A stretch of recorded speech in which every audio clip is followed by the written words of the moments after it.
you have taste in a way that's meaningful to software people. Hello, I'm Bill Gates. I would recommend TypeScript. Yeah, it writes a lot of code for me, and usually it's slightly wrong. I'm reminded incidentally of Rust here. Rust. Congressman, iPhone is made by a different company, and so You will not learn Rust while skydiving.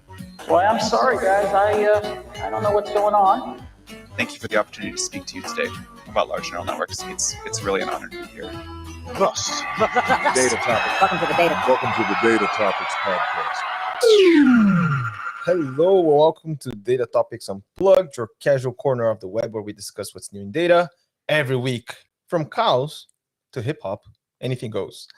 Today is the 16th of April of 2024. My name is Murillo. I'll be hosting you today, and I'm joined, and he's back. Woohoo! Can we get a quick applause for his return? The one, the only, the first, the last. Making him the one and only Bart Smits. You make me blush, Murillo. Yeah. Happy to be back. Hi, everyone. Yes, we missed you. We missed you, Bart. And last but definitely not least, we have Martin. So, quick intro about Martin. He's 0.908 cm tall, which makes him taller than me, which I don't know how I feel about that. I always thought that, but anyways, I won't linger on that too much. Which makes 1.8815 e to the minus 16 light years. 45 trillion jiffies old. That's 1.3922 e to the 52 Planck time. He's a data strategist, but when he's not strategizing data, what is he doing? He's farming. He's a part-time farmer. Cool. In fact, and I think we need to get ready the applause again. Recently, he just got a bowl named after you. Is that correct? correct. Whoa. And he arrived yesterday. Wow. Have you ever had any animal named after you, Bart? My grandfather's parkeet was called Bartje. Bartje. Yeah. Because of you, or it was just a coincidence and you're just trying to claim credit? Okay. Okay, awkward. No, I think the thing I was most flattered was when I drew something on a piece of paper, and I'm not an artist like Alex with the painting. I drew something on a piece of paper, but he liked it so much that he tattooed it on his body. Yeah, it's true. Ooh, this is next level. Yeah, it's not like having something named after you, but it's still It's maybe even more. You think? Yeah, but the bull is there for only 3 years, and in 2 years it will be. Like this guy will be in the retirement home and Yeah. I mean, your stamp, the Murillo stamp. Exactly. What was it that you drew on a napkin? I guess I'll let your imagination wander there. Wow.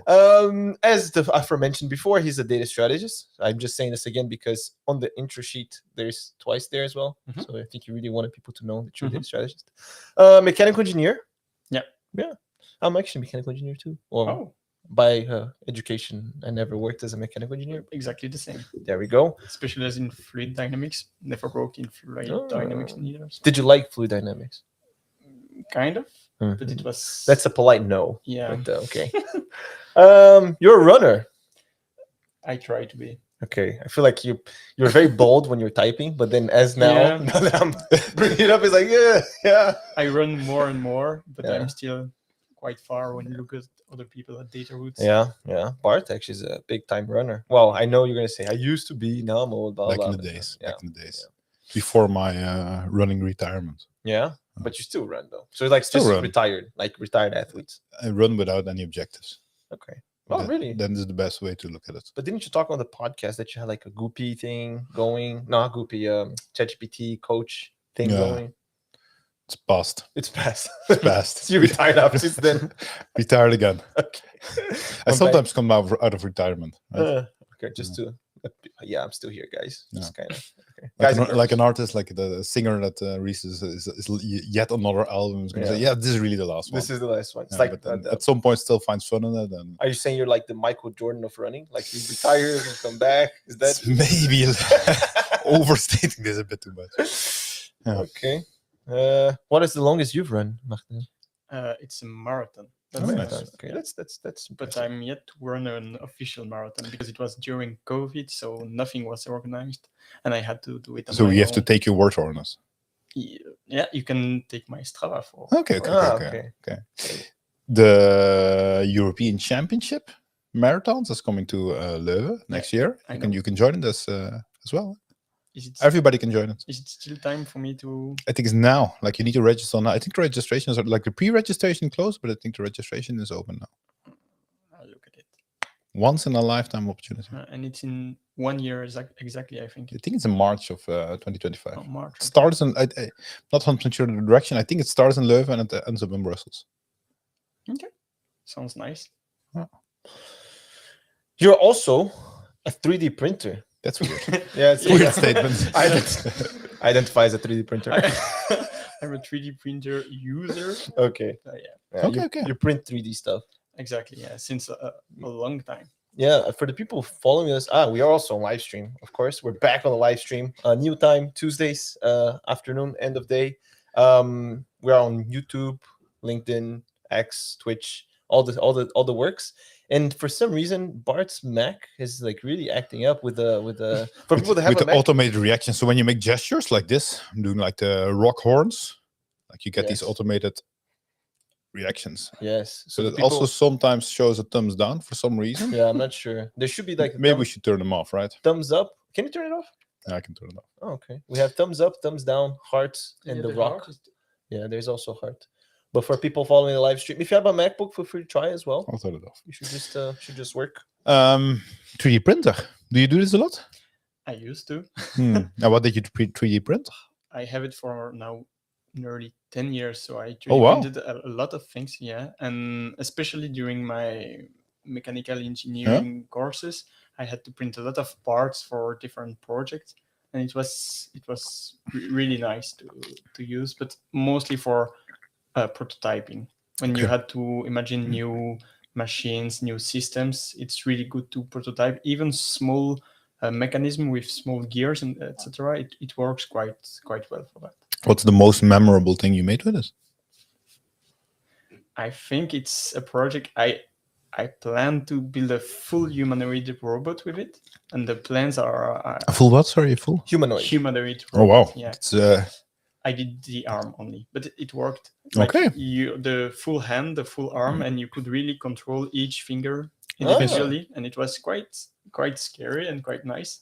But to have a limb just there on your desk that's moving and the hand is moving is a strange feeling. and did you design it yourself, or did you use something No, like what's it called? The big open source library, Yeah, I used Thingiverse. Thingiverse. Yeah, exactly. It was on Thingiverse and it was called InMove. You can still find it.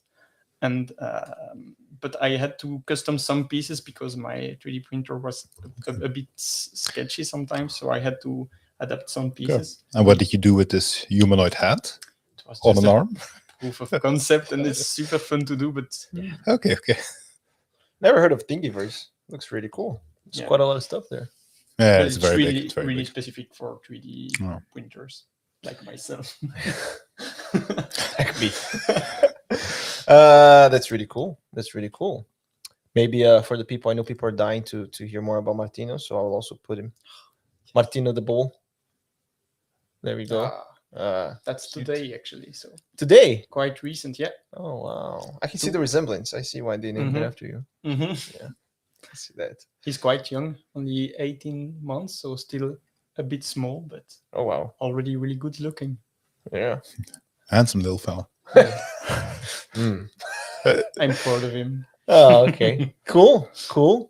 And how's been your weekend? I see you have what have you been up to this week? There's something to play. I think Bart, you need to play, otherwise you won't. Yeah. Your audio is connected, no? Like there's on Notion. Do you want to try? Oh wow, sorry. Not sure that is actually gonna work, man. I don't think I so. need to share. You need to share your screen, and then play it, Yeah, I can share my screen. and then unmute that screen. Okay. Yeah. There we go. Apologize for that. Just make this bit. And let's see. Anything? I think it's our setup. Welcome to the sound of code. But what is this? What are we supposed to hear? Let's imagine that. Yeah, it's a new new AI. It's kind of similar to Suno, if you know it, Mhm.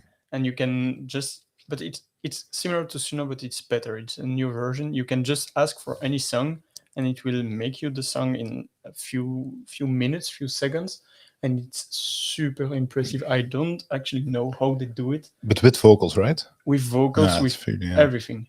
You have it's, you can really understand what they are saying, and the music is really good. And I think like in less than 1 year, you could really generate some playlist that you would truly enjoy, and don't listen to regular music to Drake anymore.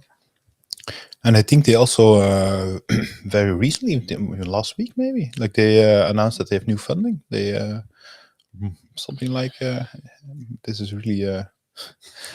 I'm guesstimating now a little bit. This is I read this somewhere in the feed. I think they raised something like 10 million, which is small in all these news that we get these days, but still big for something very niche, right? For this one Totally or right. the other one? 3 days ago. Udio, yeah. And Cool. yeah, they say Udio and Suno lead the battle Yeah. of the AI music generators. But with this one, because on Suno they clearly state that they only use publicly available music, and if you try to put lyrics on already known music, they will just refuse to produce it. But on this one, on Udio, on the main page, you can find like rip-off versions of really well-known music. So that's different, and I'm not sure if it will last for long, that they are able to take those well-known music and just change them a bit. Yeah. Let's see. Let's keep the Gen AI music topic because we will come back to it today, right, Bart? We will. Yeah. How has your weekend been, Bart? How's your past 2 weeks actually? I feel like you're Mr. Worldwide. You know, Mr. 305. Is it 305? You know, people. I know, but I don't know who. Alex, do you know? No. My weekend was good, but I've indeed been away for 2 weeks. I heard it you was were. not very completely. I went away for 1 week to Portugal, to family. Very nice weather. To the Algarve region, very nice. beautiful region, very beautiful coastline. And then last week I was here, but I was in our Netherlands office, Utrecht. Okay. That's why. Yeah, actually, I think I heard all sorts of things. Oh no, Bart is in the Netherlands. Bart's work, like he's a business trip, and it's like Portugal. I was like, Bart's opened an office in Portugal. It's like, glad to have you back. Thank you. Glad to have you back. And how was your week? You've been off also. Yes. Part of last week, right? I have been off on Thursday, Friday. I went to Romania. I will be getting married later in the year. My partner. Congrats. We already knew. Yeah. Wow, Did the really? world already know? Yeah. Let's say not keeping a secret, let's say, but I don't know, not actively advertising it either, right? But so my partner wanted to go to Romania to look at a wedding dress there. There's a designer that she really likes, so I also went for a suit. So they did that in 1 day, and then we also just did some tourism. My family was there, my brother and his partner were there as well. So it was quite nice. It was quite nice. It was really warm in Bucharest actually. It was like 25 plus, I think. Okay. Yeah. Maybe I'm making it up, but I think it was really warm. It was really warm. Even for them, they're like, "Whoa, it's really warm." Yeah. And did you find what you were shopping for? Yeah, so it's a custom made suit. Yeah. It was the first time I did anything like that. But I thought it was like a custom made. It was like you kind of have like a template and they kind of just tweak it. But no, it's like full from scratch, right? So I don't know how it's gonna look like yet. Did you walk in with a cheap? Like, is this the wool you want? Yeah. Like that raw material. Exactly. It's like that one. Just wait a few months when it's big enough, and then no. So they came with I chose the color and everything, but I feel like I'm very. If you know do you know the color sites? I know Bart, you know this. You know the color insights, the personalities. You have like people that are blue, red, green. Mm-hmm. I feel like you know, Alex. So people that don't know, So I'll explain to you, but for everyone that doesn't know. So basically, you can think of like different personalities, and usually the blue is the person that is very needs to think things through, very analytical. The red is someone that is very decisive, very assertive. The green is someone that is like a caretaker, let's say, and the yellow one is like someone very energetic that wants to be involved, wants to be part of the group, etc., etc. So this is just a very brief summary, and I'm very blue in a lot of ways. Like I really need to sit down, think it through. But then we have like a 1 hour meeting right with a guy, so it's like, do you want this color or this color? And it's like they're similar, but I'm like, oh, I don't know, maybe can I still change it afterwards? Can I answer to you later? It's like, no, because it's going to change the price, it needs to pay half, blah, blah, blah, blah. And so really had to push myself to really have a decision on the spot, but I think it was all okay. I see what you have there on your laptop, Martin. I don't think we're gonna have time to cover this one. Okay. Interesting. I'm gonna interested to see what it looks like. Marilo in a suit. Me too. Me in a suit. Yeah? Maybe we'll come next week. I'll come on a suit for you, Bart. Okay. Deal. What, you too, no? What? All right. Enough with the chit chat. What do we have for this week? Maybe we can start with, you mentioned Gen AI. We mentioned Devon in the past. Mm-hmm. You were here, right, Bart? When we No, were talking no. about Devon? Oh, you weren't. No. I don't think so, at least. Do you know what Devon is, Martin? I think I know. So Devon is basically, what was the company name? I forgot. It's Cognizant Labs or something. They basically claimed that they had the first AI developer. Well, so it's basically an AI, cognition. So basically, it's an AI that can actually go to Stack Overflow, that can actually do a lot of all sorts of stuff.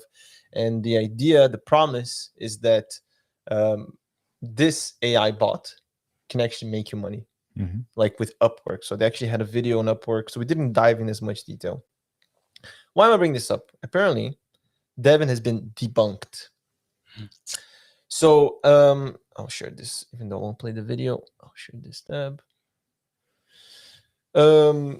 This guy from Internet of Bugs, he did basically a thorough review on the demo, right? And throughout the video, he actually makes a lot of very good points, right? So first of all, he says that the Devon is very impressive as an engineering bot, let's say, but they're still overselling it, right? So that's the claim of the problem.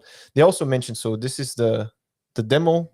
They go to Upwork, which for people that don't know what Upwork is like freelance software gigs, let's say. And then they pick this one, and this is what Devon supposedly finished the job and will be able to get paid for it, right? So full software engineer, let's say. And then he kind of dissect this a bit, right? So for example, he points out that this is not a random thing. They actually cherry picked this example. The other thing is that the requirements here are very vague, right?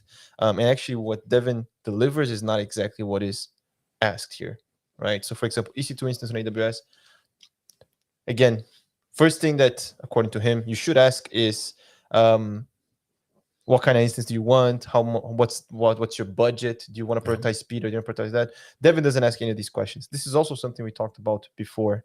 There was an article that coding was never the hard part of AI or of software engineering, that the hard part was actually indeed translating what the person wants to what we need to do, right? So it's a strategy. Exactly. Yeah, exactly. So a lot of these things like, okay, what kind of interface, what kind of instance, do you have any budget? What exactly data do you expect, right? And these follow-up questions are things that AI never asks today, right? Like if you ask something ChatGPT and it doesn't know what it is, it would just assume stuff, right? The other thing too is like, well, this is an RFP, so there's usually a bit of interaction. He also talks about, he did the same work that Devon did. He made some assumptions here. He actually points out that he took 30 minutes, like 36 minutes. He did it live coding as well. Devon took maybe 6 hours, and he actually saw this by looking at the timestamps of the demo, right? Here, right? So again, maybe the app Devon is an AI, maybe it was idle for some of the time, and I think the main thing that struck me as well is that in the all Devon working, a lot of the times there's a big checklist of things that he did, but turns out that the list was actually fixing bugs that it introduced. So the repo was actually super simple to use. There was 1 or 2 bugs, I think. But then Devon is like, oh, we did this, we created this file, we did this, and it turns out that a lot of the stuff that he spent just fixing, it was just recreating stuff that was already in the repo. So it wasn't really understanding what was there as much, and just like recreating something. And according to him, it's like spaghetti code. It was not good quality code. He refers it as code that a C developer would write for Python. So it's something way more complex than it needs to be. And it just kind of fixes that, right? And then in the end, they kind of go, good job, Devon, you did so much, that's great. But in the end, you have something that you didn't need to be as complex, something that is going to be really hard to maintain. So he maintains that we should be a bit more skeptical about these things. And even for myself, right? Because I think the whole community ran with this, huh? Yeah, exactly. And that's the thing. So he said the people that built Devon, which it is impressive, right? Like if you asked him, he says this 2 months ago, what would an AI software developer look like? This is further than what he would have thought. But it's not as close to, oh no, developers is going to take all the AI developers are going to take all the Upwork's work, right? It's not like that. It's not like AI is taking developers' jobs or anything like that. There's still ways to go there. Not yet. Exactly. This was not true. That's what exactly we're being scammed for Devon. Yeah. Exactly. But it also made me think, right? Because a lot of people ran with it, like you said, and a lot of people were retweeting, posting articles, and all these things without doing thorough research. And even for us, right, we're in a podcast, and I think it maybe made me think that we should be more skeptical and really look deeper at all the things that we bring here. I think we usually try to be very careful with how in depth I know about this topic that I'm talking about. So sometimes I do say, I haven't really looked into it that much, but this is my impression. Okay. But he really urged people to don't just go and post things because you saw them. Like really go and look. The information is available. How do you feel about that? I feel like you have It takes so much time. It takes so much time, exactly. Yeah, that's also my first reflection. I mean, indeed, I think it's like also it's a fair question, but like all the topics that we typically cover, like if you want to do an extensive review of the sources, and I mean, you should, like should you? Yes, fully agree, but it takes like 5 minutes to say something stupid and 2 hours to debunk that thing. Yeah. Wouldn't say the default says talking stupid, right? But I also think, indeed, right? I think sometimes. But Martin is right. I think sometimes it's also, I don't know. I feel like the internet is weird, right? Because I do feel like there are people that are going to put a lot of time into really giving you the transparent and as much unbiased as possible. Mm-hmm. So I guess it's also like a skill to know what things you should be more skeptical and what things you should check more and what things maybe like there's clearly a financial incentive here, right? So maybe people should be more skeptical on these things. Yeah. I think you were commenting before we went live that this guy, one thing that was funny that the YouTuber, he says that he's not anti-Gen AI, he's not anti-AI, he's just anti-hype. He doesn't like hype. So he says he uses the wrong time to be alive. Must be so frustrating for him to just go through the day. And he looks frustrated too. So that was quite interesting, quite funny. But yeah, Devon is debunked. We can keep our jobs for now, Bart. For now. No. But how long do you think it would take before we actually get concerned? Well, we've had this discussion before, huh? Yeah, but like I think our job content or job focus will change. Yeah. But long term, still. Yeah, I agree. Quite a way off. For now, it's a tool, a productivity tool. What do you think about that? Yeah, and you still need someone to blame if there is a mistake. So you want to keep someone just in case. Marilo, what did you do now? Yeah, it's hard to blame ChatGPT or anything, but it's easy to blame Murillo for everything. So. That is true. From my personal experience, it's very easy to blame me for whatever happens there. But another claim here: the ChatGPT is apparently better than you already. I didn't say this. Martin, wow. he wrote this, huh? Really? Yeah. You can see the edits there. I didn't write this. You didn't write this? I received it from Kevin. You received it from Kevin. What is this about? So, yeah, it's a a paper that states that apparently ChatGPT can do my basic, like, junior data analyst job better than myself. So it's like Devon V2. That's a big statement, huh? Yeah, which is basically a lot of things that happen between the business part and the tech part. I hope it's not that true. Otherwise, But yeah, so but exactly what, like, is it just any task or? I didn't go through so much, but I think it's I think, to be honest, even just like if we talk ChatGPT, like chat.openai.com, like the interface, yeah. the technical side of being a data analyst, it's quite good at it. Like with Yeah, Python yeah. interpreter, if you upload a data set and you ask a question, you ask it to generate a plot, it's quite good at it. I mean, you still need to come with relevant questions. Mhm. But Yeah, but I still think that the one thing that Gen AI definitely doesn't do is ask follow-up questions. If you ask anything, no, you will always do it. to me, the questions are the important thing here. Yeah, Not how you exactly. generate a plot. Exactly. How do you generate a plot is something that it can help with, but I think it's Yeah. asking the right questions is the only thing that's important here. I completely agree.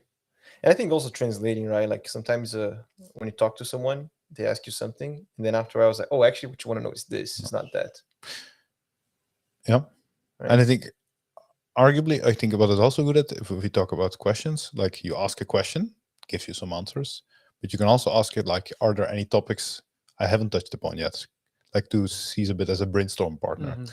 Yeah. I've done that a few times as well. I think that is also valuable. Yeah. I Yes. think I think that's something good for Gen AI, like brainstorming indeed. Yeah. Right.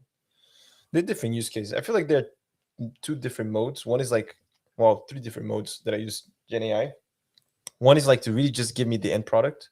One is really when I don't know what the end product is, I just brainstorm. Like, let's try to, go crazy.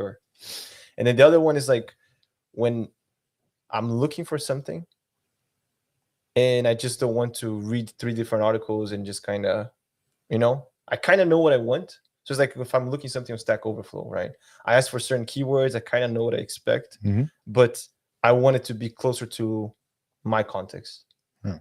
So those, I think, are the three main ways that I use AI today. Well, coding and all these things as well, but It's still a lot of unit blocks, and you are the one that's really creating the mesh between all those blocks and linking all those unit tasks together. I have an idea. Uh-oh. So the statement, ChatGPT is better at your data analysis. Mhm. What if we build a chatbot with your user token? Mhm. We let ChatGPT answer any questions you get on Slack. And you just let it run for a week. And then either after the week, people go, who the fuck is this Martin guy? What the fuck is this? Or they will be like, Martin is the shit. He's like, we need 100 Martins. He always replies within like 2 seconds. Yeah. This is great. So productive. I think it will be the first one though. So I think you're safe. You could be our Devon. That's true. It could be but Devon for data analyst. Yeah. Would be a good experience. Yeah? Maybe, I could try that. Yeah. Or maybe or we have like a live session. Yeah. Where we have Martin versus ChatGPT. Ooh, that's a bit. You need to be ready for that. Yeah. I mean, it's not me, so that's why I'm Sounds risky promoting. for my job. Then he's really on the spot, huh? Yeah. Yeah, exactly. That's what I'm here for. And then, yeah. But I think the thing is, like, there was actually a TED talk from Kasparov, I think. He's the Russian chess player. Yeah. Like, from years ago. And I actually watched it maybe like last year or something. I don't know if I talked about it before here on the podcast. But anyways, that it's super spot on, though. Because he's talking about how he was the chess champion. And then Deep Blue came. And then they, like, actually, he's a funny guy, too. He says, yeah, no one remembers. Like, we played twice. No one remembers that I beat Deep Blue the first time, actually. But, like, when Deep Blue beat me, that's when the whole world was like, oh, AI is taking over. Which we actually had an AlphaGo moment as well, not so long ago. But then he goes on to say, like, okay, we have like computers and we have this. People still play chess. That's the first thing. And then they started doing these competitions that are humans and computers, right? And he said that the people that would win these competitions are not the best chess players and are not the best computers, the most powerful computers. It was like one regular guy, quote unquote regular, with 3 computers, quote unquote regular computers. And then he was kind of saying, like, shifting more towards it's not us versus AI. First, he says, again, this is from years ago, AI is not the future, it's the present. We already have AI everywhere. And basically, he's saying that it's a tool, right? We need to learn how to use this tool, right? He says that AI has compute and we have intention, right? So, and I also think it's very valid here. Like what I was pitching was you versus ChatGPT, but I think hands down who will win is a regular guy with ChatGPT just querying stuff away, right? Which is the reality of what we have today. You don't need to choose one or the other, right? That's the thing. You have to choose the good person that can use the good tool. And Exactly. it's more, It's a different skill, I guess. Yeah. Yeah. And you have to see the two as really a system and not something you have to choose one or the other, just the best combination of both. Completely agree. And that's also, I think, the quote I put. And like in the first subject, what my thesis promoter always used to say is like, AI will not replace people, but people who use AI will replace people who don't use AI. And I feel like that's exactly on point.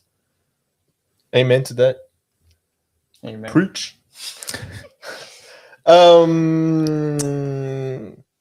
Maybe going further on that path, it is Gen AI assisted as well, but I think it's also true for any profession, right? Like technologies evolve and you have to adapt to these technologies, right? There are new things now. And I think for now we're living with Gen AI and software development. It's a bit more accelerated. It's a bit more attention, right? But even the field like data science, I feel like it's changed a lot. And I think this is something that I personally witness with these AutoML frameworks, with these, off the box models, even including Gen AI, right? In the years that I've been working, I noticed that in the beginning, we were expected more to actually open a data set, explore and build custom models and do the A, B, and C. And nowadays, there's so many things that kind of do these things for you because compute is more available and all these things that I wonder what's going to be in the next 5 years. How is data science field going to be in the next 5 years? And I came across this article, which I think there's even a whole Medium community, low code for data science. The question is data science dead? In the last 6 months, I've heard this question 1,000 times. Is data science dead? This is from Low Code Data Science. So basically, the author is just saying there's a whole bunch of people asking about this. Now there's AI, so is it worth to train your own machine learning models? Now there's AI, is it still worth to learn Python, et cetera, et cetera, et cetera, right? Low code AI or low code data science, I guess. I don't know. Like NIME, like DataQ, like exactly. So it's like frameworks that you don't need to really write everything. There's a lot of user interfaces that you can drag and drop and connect services, and a lot of times you can press a button and train a model and all these things. And I guess what they're saying is, with all these things, is this going to replace quote unquote traditional data science? The article go on to go, I think it's like this GNIME. I don't know what this NIME. There we go. So I think it's someone from that. So they kind of really focus on this tool per se, and they also have with Gen AI and the UI and whatnot. But I wanted to hear from you. What is your opinion on this? And I know you have a hot take somewhat linked to this as well. The author's takeaway here is that data science is probably not dead, but it surely is changing.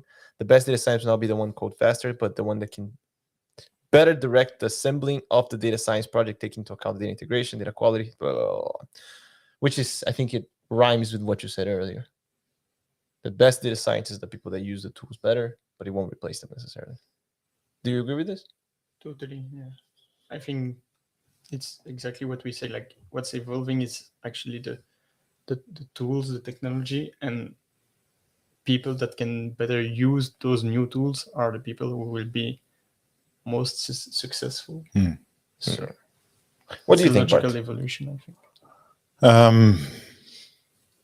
I agree with Martin, with what Martin is saying. Data science, if we say data science is understanding data, understanding trends in data, evolutions in data, that is definitely not that, right? I think the underlying tools are very much evolving.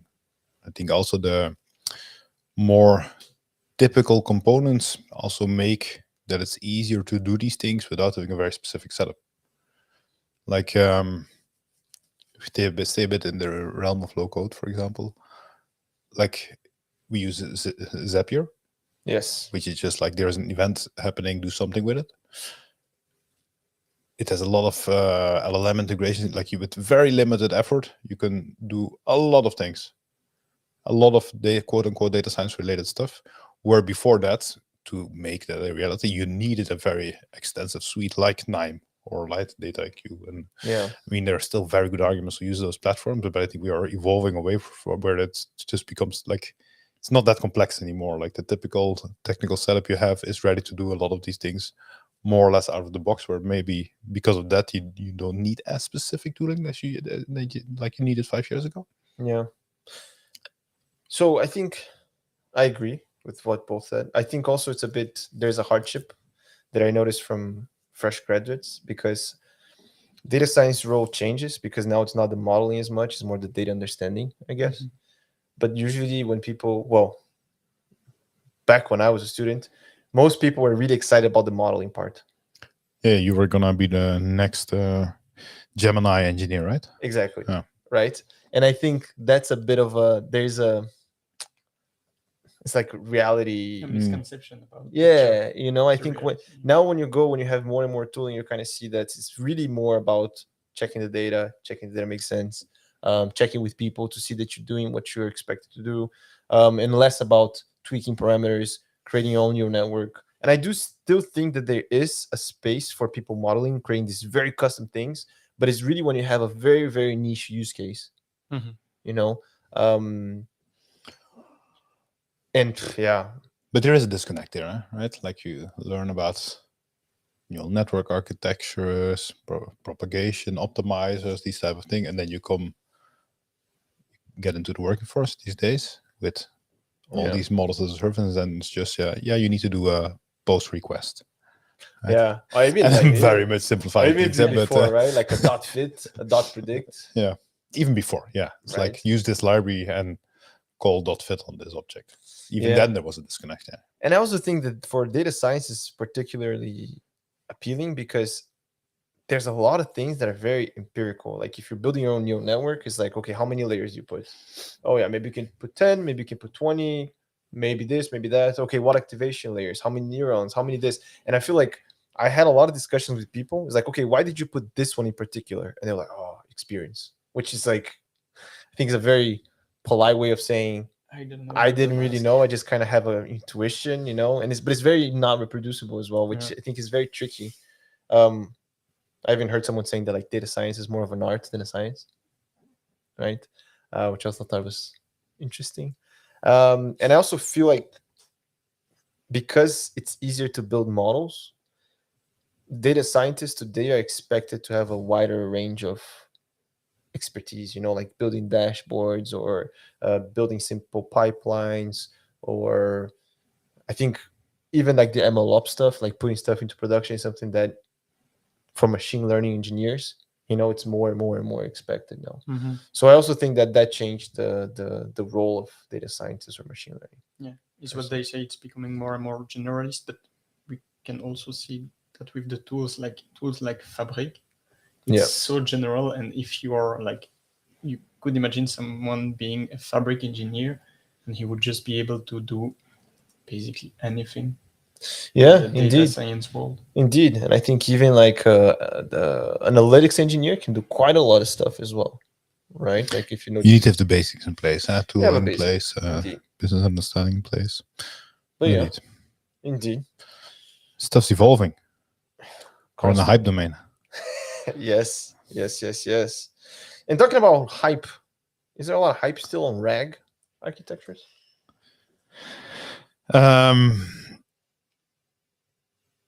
I think there is. You think there is? There is. Yeah, I put a few in our show notes, right? And it's just something that I noticed. And to be honest, if we're being critical about our investigative journalism here, like this is very much didn't do much investigative journalism. But what I do see is like almost every other week there is a new RAG framework. Yeah. Which is interesting, and it's very much linked to this is very much hype thing where we're in. So RAG, Retrieval, Augmented Generation. Yes.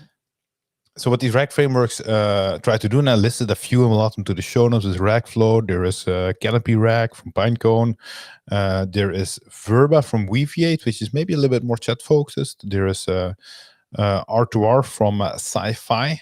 RAG to riches. And what they try to do is to and they all have a little bit of a different setup, but to provide you more or less with a service, sometimes really a microservice, that allows you to, in a very easy way, to send some documents to it. Please index these for me, and that you can then basically query these documents. And it tries to abstract away from you all the complexity routes. You need to have this document, you need to have embeddings for it, you need to have a database, you need to do vector distance searches. Yeah. And it abstracts away all this logic, basically, to allow you to get up and running with RAG queries. But do you think it's just because of hype? Or do you think it's because there's like a little race going on because people see this use case? Because I think RAG it's a very in Portuguese we say like sacado. It's like people know exactly what it is. Like it's very easy to sell. It's like a box. Maybe give a small explanation of what it is for people listening and I don't know. So no, it's basically you have a lot of documents, or you can think, I mean, easy use case example is like HR documents, right? Big company, they have a lot of procedures, and then people want to know exactly what it is. So a lot of times people end up asking like, hey, how can my holidays be used next year in Belgium, right? So instead of having you going through all the documents, or instead of having someone that answers all these questions, you can actually put all the documents from all the company HR manuals, whatever, in a vector database. Mm-hmm. The vector database would take, basically it will plot the pieces of text, the chunks of text. And then whenever you have a question, you will be able to say, okay, this question, you will plot it it will have a numerical representation that you plot, and you say, okay, this question looks like it may relate to all these other chunks of text. Okay. And then you can actually extract those chunks of text, and then you can go to Gen AI and say, this is the question. These are the related chunks of text that we identified. What is the answer to this question? And then you will give you a digested answer, exactly what you expected. So if your question is not about holidays in Belgium for 2024, maybe your question is that, and if you can save them for 2025. Okay, but how is it different from like just using ChatGPT, putting a lot of text document and saying, okay, based on all the documents I just gave, pretending that it is actually more or less the same. The problem that we face, and especially that we faced in the past, is that the context of a prompt is limited. Mm-hmm. So you can't put, and maybe with Gemini 1.5 you can, but you can't put thousands of pages in your prompt, simply because there's a limitation of the context length, or, and that's something that there is still a lot of discussion going about, if you make your prompt too big, like you see a degradation of performance. So what you do with this, with RAG, is that you say, I'm going to index all my documents. I'm going to translate these text chunks, like Maria was saying, to embeddings, which is basically a numeric space that you can easily compare to something that you're typing in. I want to search for this. So you're going to have this matching of, I want to know how much cows I have, for example. Mm-hmm. We're going to already segue into the next topic. Nice. How many cows I have, and there's going to happen this search in your backend, a vector search, it's going to see what is the document that also talks about this, that is the closest to my query. It's going to take that document and it's going to inject it in the prompt. So it's still in your prompt actually, but it's not all the information that you have. Okay. So yeah. So you make it basically a selection of what do I want to add into my prompt. Okay. Through that. Yes. But so it's a solution to a technical limitation that we have right now. But if we imagine like a context size that's basically unlimited, we don't really. Maybe because we don't know how good ChatGPT is to find a needle in the haystack. Yeah. So Yeah. again, Makes sense. I think today this is new, the very big context window is like something new. So I cannot say with a lot of confidence that that's a problem. But well, it came up because there was this limitation that we couldn't even put. If you have like if you have the whole Wikipedia and you want to ask a question, you cannot just put that in the context. And even then, like if there would be a good performance, like recently I saw this post, someone that dropped all the Harry Potter books in Gemini and asked them to generate the links between all the characters. Was extremely good at it, crazy good. But even then, like if we would say like there's no degradation in performance, like it's still very inefficient, right? You're gonna have such a huge query that Yeah, for sure. And I think Pinecone, this is the sharing the Canopy RAG framework. That's the one from Pinecone. Pinecone is a vector database, right? So I think that's why it makes a lot of sense for them to share this use case. And what I'm saying here is like this is you have the components, the value is very clear. It's very clear for you to say, well, before you had to raise a ticket and someone from HR would take 20 minutes and now you just have this. So you're saving this much money per questions. You have 100 questions per week. So you're saving this much money per week. It's very, very concrete. The components are very well defined. The requirements, what you need to give is like, okay, you need a whole bunch of documents. This can be PDF. This can be HTML. This can be Markdown. Just dump it there. It's like everything's super well defined, right? Which I think other GenAI use cases are not as clear, right?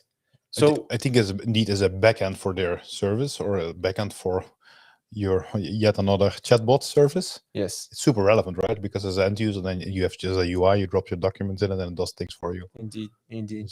So I think it's like it's very clear. The value is very clear as well. But I wonder if this is just people racing to because they're like, oh, this is very simple. We should build something. But if I'm being a bit skeptical, Azure OpenAI has a service like this, right?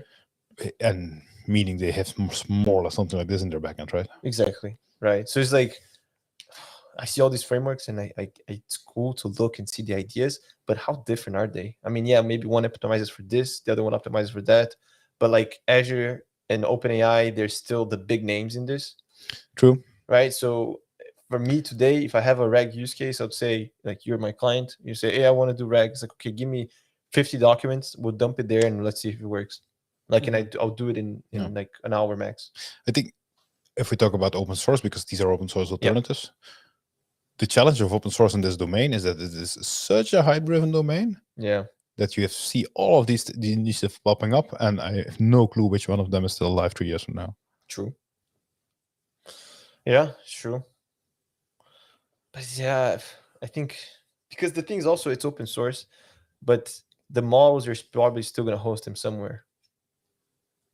So it's not like you're going to deploy everything yourself. So even if you are taking open source framework, you're probably still going to need a service for the so it's like it's still like it's not like everything's open source, right? So this one is probably optimized to easily deploy on or integrate with Pinecone's service.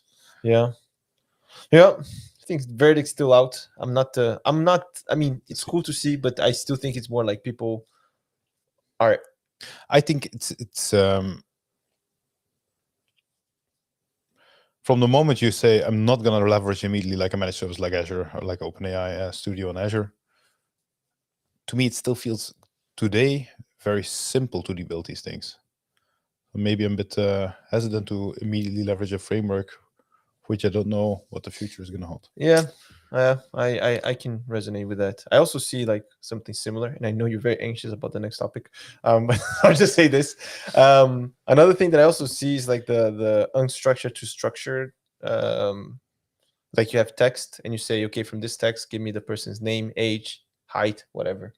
Right. So you have like a blob of text, and from that you're trying to get the a semi-structure kind of thing. And I also see a lot of open source frameworks popping up for this. There's like Magentic, there's I forgot, there was like a LinkedIn post that was listing all that. So yeah, Sometimes I feel like people see this use case and they see that this is Gen AI, it's hyped and it's very well defined, and people just really jump on it. But then it's really just a race, and that's why you end up with so many things. Yeah, true. But cows. Let's bring the Let's talk topic back to about it. cows. Yes. I'll ask the farmer in the group. Martin, what about cows? Cows. So that's maybe. Maybe before we go into the talk, I hear you talk about cows quite a bit. Like, is it something you think about every day? Is this like an everyday thought? Honestly, I think about cows more than you think about ducks. So that maybe says a lot, That's a lot. already. That is a lot. Okay, interesting. Huh? Interesting. Okay. Basically, I go every weekend to my girlfriend's place, and her father is a farmer, and I help him take care of the cows. So yeah. Okay. I spend a lot of time with cows. What about tractors? I also try to spend more and more time in tractors, and I try to learn how to ride them, but it's kind of hard. Really? But it's really, really nice. Yeah, because the first time you go in, you just look at the pedals, and you have 4 of them. Oh. So it's already strange. What is what are the 4 pedals for? You have 2 brakes, actually. 2 brakes? Yeah, one for the right part and one for the left part. You can brake the whole tractor. Yeah. But if you're stuck on only one side, or you want to do a really, really, really sharp turn, you can brake on only one side and turn on yourself. So it's like, if you want to brake with both, you need to use both feet to just brake. No, so it's a pedal that's quite close. So you could use one, the other, or just press in the middle and use both at the same time. And you can already also like lock them together and just use it as one pedal. And is it like the order of the pedals? Is it the same as in a regular car? Yeah. Okay. And it's a manual car then, I guess. Manual. Yeah, with 36 speeds, but manual. Yeah. 36? Yeah. Jesus You have Christ. 6 speeds, and for each speed, like you have 6 more degrees. Oof. Yeah. All right, but what about cows? So yeah, I just wanted to talk. It's a subject on how you can use someone interest to convince them that technology is good. Because as much as I love my father-in-law, he's pretty much an old school farmer, really old school farmer. Like he has a Nokia 3310, and that's like the Respect. highest tech he has. Keeps working, always. Yeah, that's undeniable. But like around 2.5 years ago, there was big floods in Belgium, and he has a lot of cows just next to a river called La Lesse. And La Lesse was crazy high. That was crazy. As you can say. This is you took this picture. No, but it's just next. That's in my girlfriend village, and it's just next to the fields where all the cows were. And the problem there was that he couldn't see his cows anymore. Because they were underwater. There was so much water, and he just hoped that they were somewhere safe, but he had no idea on how to be sure about it, because his only way to go and monitor the cows usually is to go by with his jeep. But yeah, it was completely flood. So I used my drone to go and monitor the cows. So nice. This is yours. You actually did it. Yeah, Okay, this cool. is. Did you 3D print anything on So we're looking at an image for the people yet. listening. We're looking at an image of a field with cows, with boxes around the cows. Yeah, this is after the flooding, but during the flooding, they were all gathered up in a small island that you had really no chance of seeing from the house, from the farm. Wow. So you really have to go either by boat, but it's too dangerous with the... And you saw that also with your drone? Yeah. So cool. I could reassure him and see and show him actually, and we could count the cows and see that they were all there, and they all survived. Oh, wow. Can we get an applause for that, man? What a hero. That's maybe part of a reason why the new bull is called Martino. That would be it. Yeah. He was conceived on that night, on that flood. That's really cool. Tell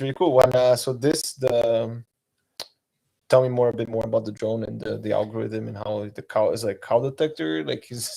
Yeah, so that was the first step. Like the first time he saw that we could actually use technology for things that are actually useful, because he only hear about technology on the TV in bad stories, like AI used for bad things, or AI is gonna take your job. voila, exactly. Yeah. So he's not a big fan of technology.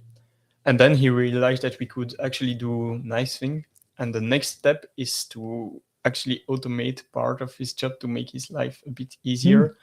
Because especially at this moment of the year, the cows, it's the time of the year when the cows are born, and you have to count them to be sure that they are all healthy and not they don't fall in la laisse or anything. So you have to count them basically each days. And it's quite a hard process, because sometimes they just run away. Sometimes it's hard to see if they are all gathered up. It's hard to count, and they are moving and you want to count. And also each time you have to go by jeep in the field, and it's not that good. You can see the more you pass, the more you just degrade the terrain. So the next step is to do to implement an algorithm to count the cows, which is actually quite easy, because they are big, brown, on a quite green field. So it's easy to do. And the next step should be for me to implement a way to differentiate the small, so the cows from the cows, so that you can say, okay, if there is any cows missing, is it a big cow or is it a calf? And then you could already see if it's something that you expect, because if you lose a cow, then it's probably just in the bushes. But if you lose a calf, that's a bad sign. And then you should go for it like immediately. Oh wow. Do you need because you mentioned it's basically brown on a green field? Yeah.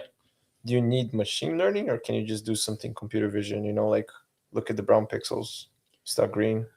You still need machine learning, because this is the best case scenario that I showed. And this is not using too much machine learning. This is quite basic. But if you want to do something that works in less easy cases, you have some rocks, then sometimes they are just gathered up.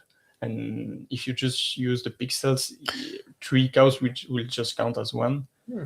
True. And do you know if this is being done, like large farms? Maybe in Belgium, where farms are not big enough for it, but in Texas or probably in Flanders they are big enough. Yeah. In Flanders, and do you know if they do this? I actually don't know, but that's a really good question. I should look it up. Your project of theirs. Yeah. But AI in agriculture is a big thing, right? Like John Deere tractors being fully autonomous, yield optimization. We've done a few projects in it's already very much influencing agriculture, I guess. Yeah. Agriculture is just a huge industry in the world. So indeed. As any industry now, it's also has its share in AI. Super interesting. And is it like flooding? Like, is it something that still happens, or was it only like 2 years ago when it was that extreme? Only 2 years ago that it was that extreme for multiple reasons. Bad management of the water gates. Yeah. And also it's happening more and more with climate change. Because the family of my girlfriend is in the village for like 3 generations, something like that. And her grandfather only saw 1 or 2 floods in his life, and now it's happening every 2 or 3 years. A major one. I was in 2-3 months ago. I had a trail run close to the Samoa. It was also water was very high, and there was walking next to a field, and there was it was completely flooded. It almost looked like a lake, and there was like a small sign going just above the water, and like on the sign was construction plot for sale. And I was thinking, they're never gonna get this sold. Just take a picture. I'm good. Cool. And while we're talking about beef, what is this hip hop beef that you're? Yeah, this is another type of beef. It's not. Man, I was so. What is it about? It's about a lot of kerfuffle in the hip hop world. Okay. A lot of kerfuffle in the hip hop world. You're a hip hop fan, Marilla? Yeah, dabble. You know what it's about? I don't know. I mean, it's written in the notes here. It's about Gen AI, so. Huh? Are you a hip-hop fan, Martin? Not at all. No. Okay. I'll maybe give a very short introduction, then I'll come to the actual point, because I don't think we should debate too much hip-hop here, right? Well, it's unplugged, so. But how I understand it, I won't go too much in detail. But Kendrick Lamar dissed J. Cole and Drake. Mm-hmm. J. Cole responded Okay. with a diss to Kendrick. J. Cole apologized, Oh. lost everybody's respect. But then Drake responded. And then the interesting thing was, and this is like the first time I see this in discussion when it comes to hip hop, like everybody was thinking, because it was leaked. Drake's this was leaked. There was nothing on Spotify, nothing on his formal channels. It was leaked, and everybody was discussing like, is it Gen AI? Is this actual Drake? No, this is Gen AI. No, this can't be Drake. Like, and there was like no consensus. Like, is this real or not? Okay. Did Drake react? He did not, but then someone with a bit of presence in the teaching academics confirmed that it was real. So it was actually Drake. And then a bit of it is being said that Drake uses a lot of ghostwriters, so he doesn't write his own songs, blah blah. Mm-hmm. And then because it's a big thing that is happening now in the hip hop world, people started leaking reference tracks of him. And a reference track is basically, let's say I write something for Drake that I also rap these lyrics so that he knows like in what style it should be brought. As a reference track. So it's like in my voice, but it's and then what you typically hear is like this more or less the same song then gets released by Drake or for whoever. Yeah. So there's currently a lot of reference tracks being leaked. And like on every reference track, because it's something that's not officially published, like there is a discussion: is this real? Is this AI? Is this? And I've never seen this happen before. This is true. Like it's become deep fake voice replication has become so good that it's become very difficult to just hear the difference. So then the debate is this really a reference track? Or is it like they took Drake's song and then they actually changed the voice to whatever? Exactly. That's very interesting. And it's maybe also becomes more pronounced because those reference tracks are typically not the best quality. They're not edited, they're not master mixed.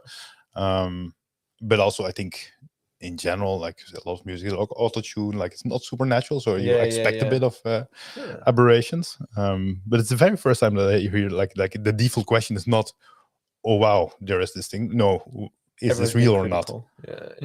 Which is interesting to see. Yeah, never because we still have the feeling still very early on in these deep fake. Like, well, we have Suno and what's the other name again? Udio now, but and it happened also quite similar like a few months ago. PewDiePie and other big YouTubers do like a review of their whole subreddit with a lot of fan arts, and also like a few months ago, it began like to see a lot of AI made fan arts, and the question was not anymore, oh, that's a really nice fan art, but each time it was like, is it a real fan art? Is it AI generated? And then people really doing genuine fan art just lose the whole value of doing it, because so many people just it's weird, huh? I have a hard time forming an opinion on this. Yeah, for this for the arts domain, I guess. Yeah. Because I think for art, let's say digital art, like not music, digital art, you can still say I use this as a tool. Like this is not the final product. I use it as a starter or as an inspiration. I'm gonna work on this. I'm gonna make a final thing out of it. So you can still make this argument like this is a tool. Yeah. From the moment that you start cloning someone's voice, yeah, it means it's much more invasive, right? Yeah, but then if someone uses Gen AI to create a reference track, let's say, like there's a Gen AI, like I don't know, brainstorming kind of thing, and then an artist actually picks it up and makes it a full-blown song, then it will be okay as well, because you didn't use Gen AI as a tool. Yeah. Haven't seen that, but very interesting. Like we'll maybe add some stuff to the show notes, some links. if you want to get into this. Where did you get this news, Bart? I'm like, you're very into it. I see. You're like, yeah, this guy said this, and this guy said that, and this, and then everyone's turning against Drake. I got my sources. Very curious. Very My curious. sources.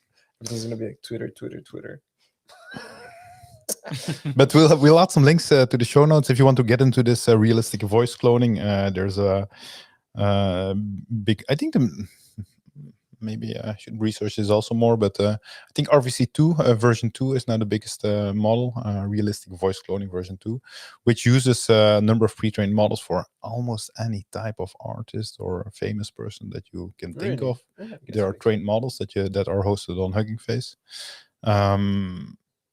So it's actually quite easy to get started with this. I think if I can give you a tip, let's say, Marilo, tomorrow you want to hit the market with a Drake voice and to have a real hit, like try to do it in the same style and cadence as Drake. Or if you want to impersonate Barack Obama, you need to use a bit the same mannerism, and then you have the best output. Okay, I'll do that. Um, Noted. Maybe that could be a nice project. Try to let you make a song. Let me make a song. Yeah. I don't know if I'm that creative, you know? No? I think you can do it. You're very creative.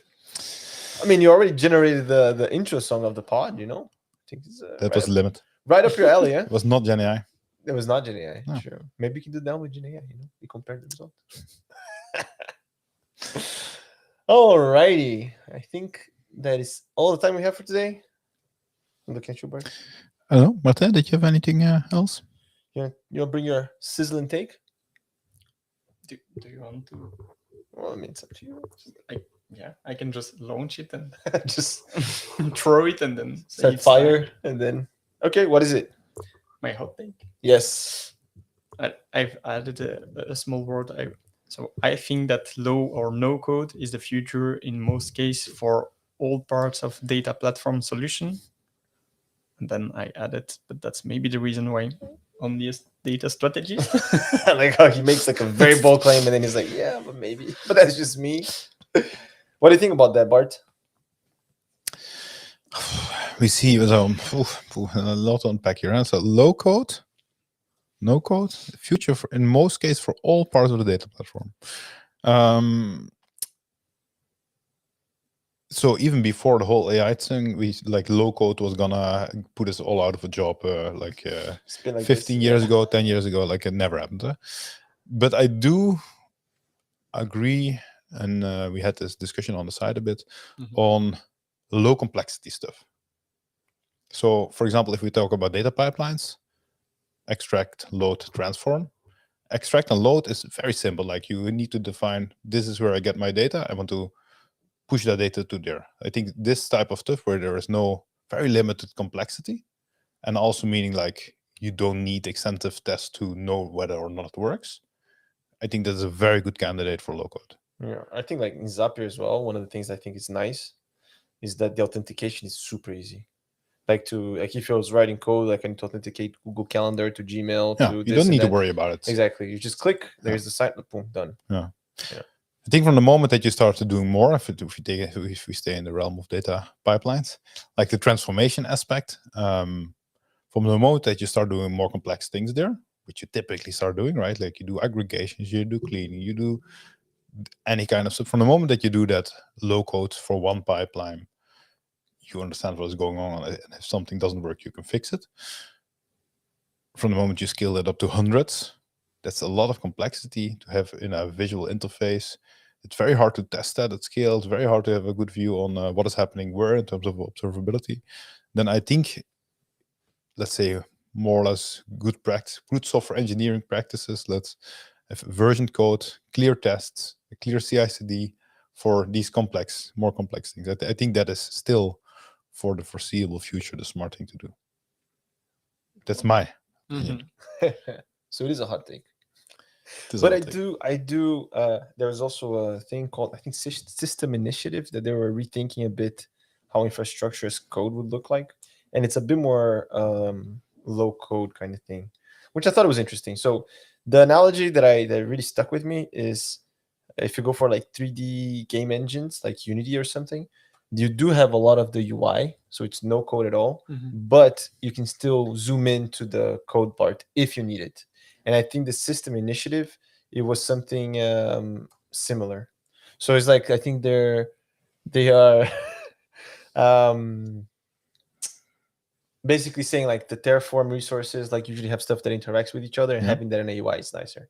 But then if you still want to go in and drill down, you can still do that. So it's kind of like an in-between space. Again, similar to game engines.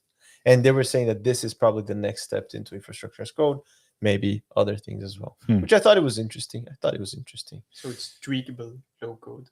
Tweakable low code, I guess. But I'm not sure. I fully agree. I think it's for me, I'm still on the fence on this one. But I do think that a lot of people that work today, they wouldn't be excited with this future, because It's another topic. How sexy is it to Exactly. drag and drop? Drag and drop. true. Right. I guess time will tell. As time will tell. And I think that this is all the time we have for today. Bart's gesticulating. I told Murillo if I really need to leave, I'll start gesticulating. And my apologies, but I really need to leave. No, that's fine. Thanks a lot for joining us, Martin. It was very interesting having to me. discuss cows. It was also interesting to hear that your father-in-law named the cow that will impregnate all his female cows after you. You just made it super awkward. You had to say. But I mean, that's an honor, right? That's an honor. Yeah. He got so red so quick. And we'll see what the future brings for low code. We'll see. Thanks again, Martin. Thanks again for rejoining us, Bart. Hopefully you won't take Happy another to be back. hiatus. Yes. Glad to have you here. Thanks, Alex, for adjusting all the sounds and stuff. Thanks, everyone, for listening. See you next week. Tuesdays. Yes. Tuesdays, and maybe for people, because we made some switches, we're streaming on Tuesdays, right? Yes. And we are releasing on Wednesday. Yes. Maybe if anyone has any feedback, send it to on any channel, or send it to datatopics@dateroots.io. Yes, sir. Thanks everybody for listening. Thank you. Ciao. You have taste in a way that's meaningful to software people. Hello, I'm Bill Gates. I would recommend TypeScript. Yeah, it writes a lot of code for me, and usually it's slightly wrong. I'm reminded incidentally that Rust here. Thus, Rust. Congressman, iPhone is made by a different company, and so You will not learn Rust while skydiving. Boy, I'm sorry, guys. I don't know what's going on. Thank you for the opportunity to speak to you today about large neural networks. It's really an honor to be here. Rust. Data topics. Welcome to the data. Welcome to the Data Topics podcast.